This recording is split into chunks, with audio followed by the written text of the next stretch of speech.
In the following interview between Professor Helen Minnis from the University of Glasgow and David Woodier, a teacher, adoptive parent and blogger for Scottish Attachment in Action, Helen speaks about why attachment matters to her. Themes emerging from the interview may well resonate with those living and working with children and young people who've had an adverse start in life.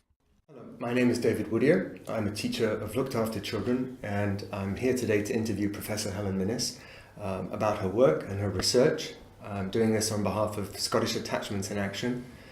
Helen, is there anything you'd like to say about yourself before we dive into the questions? No, just that I'm very enthusiastic about Scottish Attachment in Action, so I'm delighted to be interviewed. And we appreciate very much your work. When did your interest in attachment begin? I wanted to do psychiatry, but before I wanted to do psychiatry, I wanted to travel. So I spoke to Eric Taylor, who at the time was the head of Department of Child and Adolescent Psychiatry at the Maudsley, and said, I'm going to Guatemala for a year to work in an orphanage. What would you suggest I think about? And he said, you should think about attachment and attachment disorders. And he gave me the draft of the psychiatric classification system for attachment disorders, which was literally still in draft because this was 1992, and said, just think about that while you're there. And that was where my interest was born, because that draft talked about children on the one hand who'd been abused and neglected being indiscriminately friendly, and on the other hand some of them being withdrawn and failing to seek comfort. And I arrived in this orphanage in Guatemala and just saw that right in front of my face. I was literally covered in children under 5. I couldn't walk forward until I peeled the little hands off, and I realised that they were onto something. And I just became passionately interested in it from that moment. Is Scotland a nurturing place for children to grow up in? Are children able to build healthy attachments here? I think it's all relative. So I think Scotland is trying very hard. I think the Scottish Government's done a lot of really positive things over the last few years. I mean, I remember a few years ago there were big billboards that were paid for by the Scottish Government, for example, with a big sponge saying, this is your baby's brain, and lovely adverts on local radio saying, you know, have fun from day one. So in terms of encouraging the public to think about attachment, I think actually the Scottish Government's really quite far ahead. I also think that we realise that we've got some really big problems, and I think one of the big problems we have is the way we treat our teenagers. Oddly enough, I've become quite interested in teenagers because I think we ignore them, we don't give them eye contact, we don't give them a role in society. So I think there are some really major things that we could be doing to make Scotland a more nurturing place, but it's great to work and live and work in a country where, you know, that's the motto and that's what we're aiming for. When did you first become involved in the work of Scottish Attachment in Action, and why does an organisation like that need to exist? Well, I was involved from day one. We had a little, I'm trying to remember what it was called. We had something called the Attachment Reference Group that had been going in Glasgow for a few years, where we invited multidisciplinary colleagues to come along and discuss attachment maybe 3 times a year, and we were always oversubscribed. And I think it was through that I think Edwina Grant and a few others had heard about what we were doing, and they were thinking along very similar lines. So they organised a day where a facilitator came along, and there was quite a big group of us, and we just had a brainstorm about what Scottish Attachment in Action should look like. And it was just an incredibly exciting day, because we discovered that even though we were from such different disciplines, we were really talking the same language. And I think what we realised was that there was a need for a common language about attachment particularly across frontline services who work with children. And that needed to include all frontline services, including the police and teachers and nursery nurses. So there was a role for both training and advocacy. And I think Scottish Attachment in Action's always really tried to sit in that space. And I think it's going to always be needed, because I think getting people to think about young children is always tricky. Why is that? Do you know, I think it's very simple. I think as adults, well, we know that we tend to kind of see people that are like us. We tend to kind of understand people that are like us. And so we're adults. It's a long time since we were children. I think it really is as simple as that. I think it's very, very hard for adults to put themselves in the mind of a child. And it's something that needs to be a kind of daily struggle, I think. A number of years ago, you looked at the mental health of a group of adopted children living in Scotland. What effect does nurturing care and a stable family life have on a child who was perhaps maltreated early in life? I think it makes all the difference. I think adoptive parents have always known that, and I remember being sharply told off many years ago because I used the word natural parents, which was an old term that people used to use for birth parents, and someone said, but adoptive parents are natural parents because they've done the nurturing, and I thought, God, that is so true. But now we know that it's actually much more biological than that. So although, a child comes into the world with their genetic hand of cards, what happens with that genetic hand of cards depends so much on the nurturing that they receive from their family. So we know about epigenetics, for example. We know that the environment that surrounds the child can actually modify your DNA, and we know a lot about the way that the brain develops, and how nurturing from parents particularly is just so crucial. So if we could look inside a child's brain, a child who suffered maltreatment early in life, could you be any more specific about what are some of the differences that nurturing care can make? Well, I think we don't know more than we do know. Okay. I think the brain is still a kind of unexplored landscape, really. I think one of the reasons I'm in child and adolescent mental health is that I actually think we know less about the brain than we know about the universe, So there's a huge amount to learn, but for example, we know that the frontotemporal lobes of the brain, that's the kind of sticky out bit in the forehead, that's the bit of the brain that makes our brains different from our ape cousins, and they're bigger in humans, and that's because we need more in terms of planning and social interaction. A lot of that, we think, is kind of located in the frontotemporal lobes. And we know that children who've suffered early neglect and maltreatment sometimes can have problems with some of the functions that are particularly associated with that part of the brain. And we think that one thing that nurturing care can help with, for example, is to help children to inhibit some of their emotional responses. So, for example, to put a bit of a brake on their emotional responses.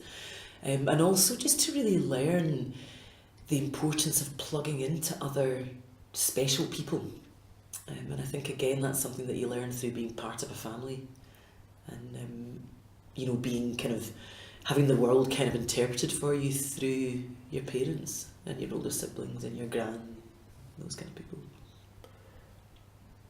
There are some children who seem to be harder to reach. They seem to resist kind of connecting with that nurturing care. It's harder for them perhaps to receive that love. Is there anything from your understanding of how children build attachments that could help us reach out to those children? One of the things that we've become more and more interested is in what I've heard called faulty signalling, which is where neglected children, I suspect just habitually have kind of, because of their early experience of neglect, have kind of learned to kind of manage their own world. So they just habitually don't reach out to parents and carers, and they fundamentally don't understand that that's what parents and carers are for. They're there to help you and to support you and to comfort you when you're stressed. And John Bowlby, who developed attachment theory in the beginning, really described how right across species it's an instinct, it's a profound instinct to reach out to your carers when you're stressed or cold or frightened or have a tummy ache or whatever. And we see, and luckily it's actually really a small minority of abused and neglected children, but we do see some children who just don't do that. They just don't reach out. And if you think about what we've just been saying about how important plugging into special adults is, then these children are really missing out on huge swathes of normal development. So one of the really fantastic things that we see is that usually, and I mean, I'm guessing, nobody knows for certain, but I would say 99 times out of 100, if neglected children are placed in loving families soon, early in life, that lack of signalling just disappears. It just melts away quite quickly. But there's a tiny minority of children where it doesn't melt away, and I don't know whether that's something to do with the constitution of the children themselves, or whether it's to do with not having the opportunity to be placed in a loving, nurturing family soon enough, or what. There's a lot we still need to know about that. But there's a tiny minority of children who, even in the teenage years and probably in adulthood, still just don't quite get that they should be reaching out. I've noticed that some children with difficult starts in life, children who don't seem to respond so well to nurture and care, perhaps, whether from a foster carer or adoptive parent, somewhere in adolescence, they appear to kind of sort things out. There seems to be a shift. And I was just wondering, from a kind of a more medical scientific view, is there a way to explain that? Is that a correct observation even? Is there something going on developmentally in their brain? Well, we know that there are two really, really rapid periods of brain development in life. There are 2 times when your brain's just doing most work, and that's in the first few months and years of life, and then again in adolescence. And what's happening in adolescence particularly is the axons of your brain, so the kind of long connections between your brain cells, are being cladded, so they're getting what we call iron sheaths, but it's a bit like kind of cavity wall insulation, I think. And this is not something that I'm an expert on, but I've heard it used as perhaps an explanation for why you can have a really articulate 9-year-old son who suddenly gets to the age of 12 and suddenly seems to lose the power of speech. That there's a lot going on in the brain that they're kind of concentrating on. But I think it's pretty well recognised that is also a time of opportunity, because there's so much, well, we talk about plasticity, but there's so much of an opportunity for change and new development in the brain. And one of the things that always gives me hope is that we now know that you can develop new brain cells even in old age. So the brain's it's a different organ from other organs in the body, in that when you're born, your heart looks pretty much like it's going to look as an adult. And same with your kidneys and your adrenal glands, they're just kind of small versions of what they'll be as you grow up. But that's not true of the brain. The brain, when you're born and then again in adolescence, has a huge amount of kind of sculpting still to be done. It's an opportunity for change. It's an opportunity for healing and recovery even. Absolutely. I think it's worth remembering that some people heal and recover even later than that. And I've got lovely stories of, personal stories of adoptive children who have left home at the age of 16 and said, I'm never going to darken your door again. And then they turn up back again later. I've got a family friend that's true of, and he came back at his adoptive mum's 70th birthday party, hadn't been seen for years, covered in tattoos from head to toe, had been in prison, and he is now a very loved member of the family again. So, it's, although you're right that the teenage years is a real opportunity, there are later opportunities too. Here in Glasgow, you've been piloting something called the New Orleans Intervention Model. That's right. Could you say something about what this model is about and how it's different to services as usual for children and families? So the big difference, I would say there's 2 big differences. One is that it's an infant mental health model. I'll tell you about that a bit more in a moment. And the other difference is that it offers treatment to birth families, so that it's not simply an assessment model. And it was developed by Professors Charlie Zena and Julie LaRue from New Orleans, from Tulane University.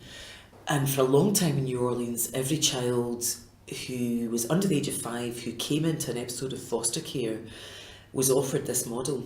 And basically what it does is it offers very standardised attachment-based assessments of the child in each of their caregiving relationships.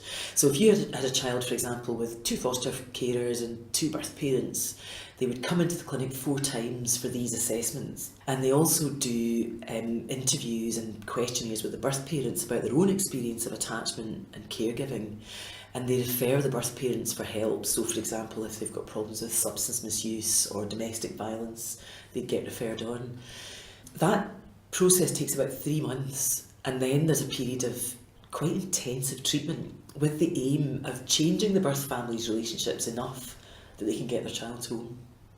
But if it doesn't work within a time limit, then the child is recommended for adoption. So the idea is to give a high quality intervention and trial of treatment with a view to the child going home or adopted if that's not possible. Has any aspect of the study so far surprised you? I think we've learned a lot about the nature of our systems, about the ways in which we inadvertently cause delays for children. And actually I think it's got a lot to do with what we were talking about earlier. It's got a lot to do with our difficulties as adults in putting ourselves in the mind of the child. So there's so many places through a child's journey where adults from all sorts of professional backgrounds could have thought, this is not right for this child, we need to move this forward. And we don't. So that's in some ways not been a surprise, but it's been a surprise at just what a perennial and kind of entrenched problem that is. What kind of benefits have you seen from your pilot of the New Orleans model? Honestly, I think it's too early to say, because what we seem to see from the feasibility trial that we've done is that there are pros and cons of the infant mental health approach and the social work approach, and it's just come back and ask me again in 2020. Would there be a benefit in Scotland if we followed the example of some parts of the United States where foster carers are also recruited to become prospective adopters? I'm thinking here about reducing that delay or the number of families that a child moves to. Well, one of the things we've become really interested in this project, in fact so much so that we've actually got a PhD student focusing on this, is the nature of foster care. And one of the things that Mary Dozier from Delaware has talked about a lot is commitment in foster care. And one of the things we're really exploring is whether commitment is something that comes from the length of a foster placement, or whether it comes from the kind of freedom that's given to a foster carer by their managers to kind of fall in love with the child. In the States now, and it's pretty much true across the States I believe, foster carers are usually jointly registered as adopters. And I think the philosophy behind that is that foster carers are really supposed to be totally child-centred, so that, you know, the idea is that they're supposed to love and commit to the child, and basically be potentially the child's forever parent. But if the birth parent gets himself back on track, then they will have to relinquish that child. What people have often said to me is, my goodness, that must be awful for the foster carer. And then you think, yeah, but can you imagine that that's generally what we do to children and their children? So in a sense, that system allows the adults to take the hit. And it seems to work well, because certainly in New Orleans it does seem to reduce delays. And it also means that you're not kind of building in a loss for the child. It's still a reality, however, in the UK and in Scotland, that children who are looked after are often moved around. They experience new foster parents, new schools, new teachers, new social workers. How do we help children who may form multiple attachments? For example, should a child who becomes adopted visit their previous foster carers? Should a young person who has unexpectedly moved to a new school over the summer be given a chance to go back to the old school and say goodbye to a teacher? Well, I mean, I think that those are examples of attachment in action, and I think, again, they're examples of being child-centred. So, you know, in a family where there's not been disruption that's come through abuse and neglect and placement moves, that's what you would do for your child. You know, you would. I think my daughter at the age of 4, for various reasons, had to move nursery quite quickly, and, you know, we made a goodbye cake and we went and visited everyone, and that's what you do, because you nurture your children's attachments. I think it's about nurturing children's attachments and recognising that secure attachments can come from surprising places, and that, you know, a child who has had a difficult early start may have a secure attachment with their primary 1 teacher, and that's got to be recognised. Maybe this question kind of says the same thing, but I'm voicing concerns that I hear from teachers and adopted parents and foster carers. Some people are concerned that contact, for example, with a previous foster carer, will prolong a child's sense of loss, and it might make it more difficult for the child to form an attachment to a new family. I mean, I think these are really difficult questions, but I guess probably the most important thing is to try and tune into the child, try and understand that a child is likely to be grieving, that, that children go through bereavement processes in the same way that adults do, but that relationships do shift for children, and that's not a reason not to it's not a reason to pretend they don't exist. I mean, I think a relationship with a past foster carer where it's being made clear to the child that they're now in a forever family. This is the new family, this is the family that are going to be committing to you for the rest of your life. But the foster carer that you lived with previously still cares about you and would like to see you or be in contact from time to time. That strikes me as positive. Very, very different from a situation where you have, for example, quite a damaged birth parent, for example, and I'm not suggesting that all birth parents are damaged. Sometimes this can work well with birth parents too. But if, for example, you had a birth parent where the experience for the child of visiting that parent is really traumatic, then that needs to be thought about too. And again, it needs to be thought about in a child-centred way. And and sometimes difficult decisions have to be made, and children have to not be allowed to see people who have a negative effect on their development. Children with attachment difficulties often struggle to get the right kind of support. That support in schools, for example. Can you talk about some of the reasons for this? Is it because attachment difficulties can present in so many different kinds of ways that it's hard for teachers, it's hard for schools to clearly identify them?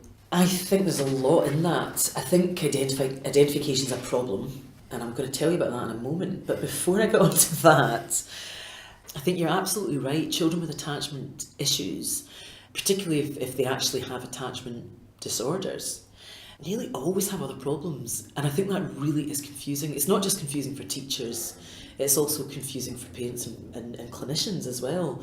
So we know now in child and adolescent mental health something that we didn't know 15 years ago, which is that if you have one child and adolescent mental health problem, you're more likely to have others. So we used to say, well, you've got ADHD, so it can't be anxiety. We now know that was really not very sensible at all. Children with ADHD are at a higher risk of also having, for example, problems with autism, or vice versa. Children who've experienced early neglect and abuse are at higher risk than the general population of having these other neurodevelopmental problems. And this is some data that we've found, other people have found this too, that children who've had early abuse and neglect, who have mental health problems, often have quite complex neurodevelopmental problems. And I think that's really hard for people to get their head around. How can these problems be identified in schools? And that's really difficult. I would say on the plus side, educational psychologists in Scotland, I think, are really on the ball with this. I think they've led the way in thinking about attachment in schools and helping teaching staff to think about attachment. We're in the process of trying to develop something called the School Attachment Monitor. About a decade ago, we developed something that we called the computerised Manchester Child Attachment Story Task. And it was a computer game that was based on the Manchester Child Attachment Story Task, which is a kind of doll play, story stem way of getting into the way young children think about their relationships. And that kind of had to go on ice for a few years, but just in the last 6 months I've been working with Stephen Brewster and Alessandro Vincarelli from computing science at Glasgow University, and we're trying to develop SAM, which will be like the computerised MCAST, but if it works it will also be automatically rated, which means that it could be used in schools, and we can basically look at the profile of attachment in school children and in classrooms, and we can see how we're doing in schools. So we're trying to contribute a little bit, but I think there's a long way to go. I've heard foster carers, adoptive parents, social workers sometimes express frustration with mental health services. Is there a mismatch between the needs of some of our children and what is offered to families? Is there something we can do about that? Well, I think sometimes it's a problem of not recognising the complexity of problems that children experience when they've been maltreated. And I mean, I've got a lot of sympathy for, many of my colleagues do recognise the complexity, but I think we've all been on a really steep learning curve. So we've done some research recently that suggested that that the kind of direction of travel may not be what we thought it was. We know that a lot of ADHD is, has a lot of genetic causes, but I had always thought that another route into ADHD was maltreatment, but it's starting to look from some of the data that we've got recently that it might actually be the other way around, that children with some of these neurodevelopmental problems in families who are already struggling might be more likely to be maltreated. So that in a sense, many maltreated children have a double whammy. And I think this is new information for child and adolescent mental health services. I don't think we had really appreciated that in the past we used to see children who'd been maltreated and we think, well, no wonder they've got conduct problems or whatever, they've got problems with behaviour. When in fact we maybe should be thinking a bit differently. We should be thinking we need to really assess these children carefully, because it might be that they've got a kind of genetic loading towards some neurodevelopmental problems that are going to make them more difficult to look after in the first place. Not that that's ever an excuse to maltreat a child, obviously, but that I think the understanding of the complexity of these children just, hasn't been there in our profession, and we're getting there. But the other big issue is there's just not enough of us. I mean, the honest truth is there are just far too few child and adolescent mental health clinicians. So I think if there was something that parents could do as lobby, my clinical colleagues are genuinely overwhelmed. You've also been looking at the feasibility of DDP, dyadic developmental psychotherapy, as a treatment for maltreated children in the UK. What is it about DDP compared to other approaches that makes it worthwhile considering the relatively high financial cost? I think it's worth considering because I think it's different from existing kind of psychotherapeutic interventions for children who've experienced abuse and neglect, in that it really tries to promote what Mary Dozier talks about. She calls it gentle challenge. So kind of old-fashioned psychotherapy is very much led by the child, where basically the child leads what's happening in the room, and the psychotherapist follows. Now that is very sensible for the great majority of children, but if you've got children who don't signal their needs, then that's maybe not going to be as successful. And so what I like about DDP and what I think really gives it potential is the idea of pace. So it's playfulness, acceptance, curiosity and empathy. And the kind of pace stance is a bit more gently challenging. You're not letting the child get away with just hiding under the table and not engaging in therapy. You're going to be in a playful and accepting and curious way saying, well, all of the things that happened to you in the past, that's probably what's making you sit under the table, and you've got these good parents here who are ready to give you a good snuggle, so come and experience the love that's available for you. So it's a bit more directive in a gentle way. We also know from our research that therapists that are using it are generally very, very enthusiastic. So I think it's got a lot of potential. I think it really, really needs a trial. What are the barriers to seeing? One of the things I think the NHS should be really proud of is that we carefully review the evidence base for our interventions.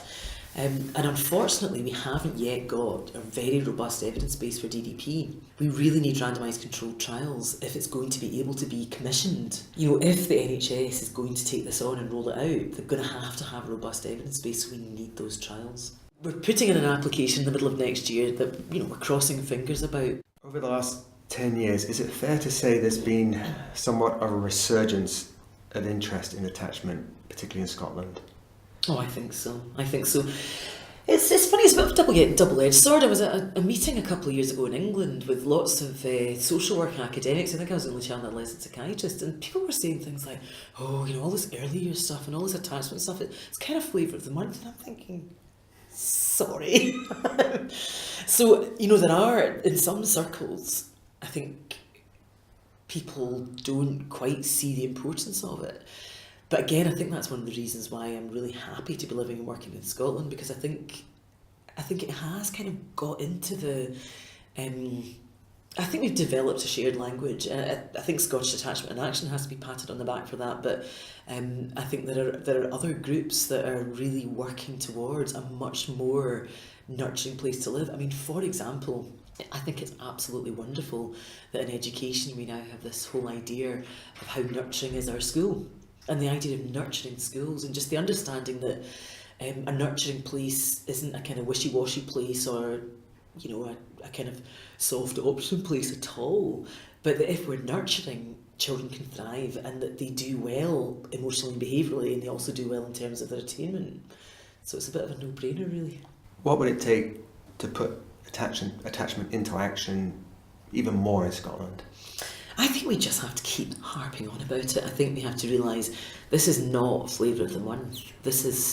Attachment is a fundamental instinct that allows children and young people to plug into what they need for their development.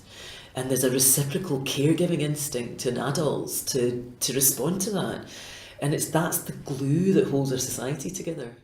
Don't you think that there's also a difficulty that attachment can remain too much kind of theoretical or abstract? But actually to get it to change the way we make decisions in a legal system, the way we work with a child who's very disruptive in the school and is being threatened with exclusion, that actually there's something that we don't understand or we underestimate in terms of the difficulty of actually putting some of what we know about attachment into practice. I think there really is a problem with, as you say, the fact that attachment has been very laboratory based.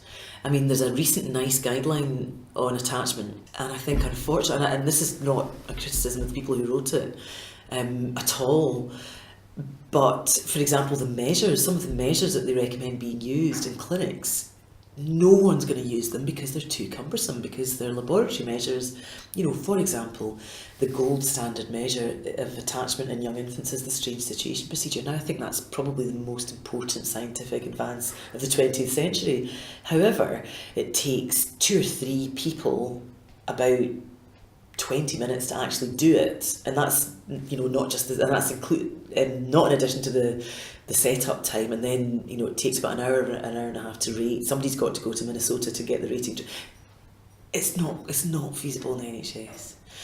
That's one of the reasons that we are trying to develop better tools. So SAM, for example, you know, we really want to develop things that are quick and easy. I think in terms of actually intervening with children in schools, in families, it's about trying to translate the learning that we've got from the research into practice.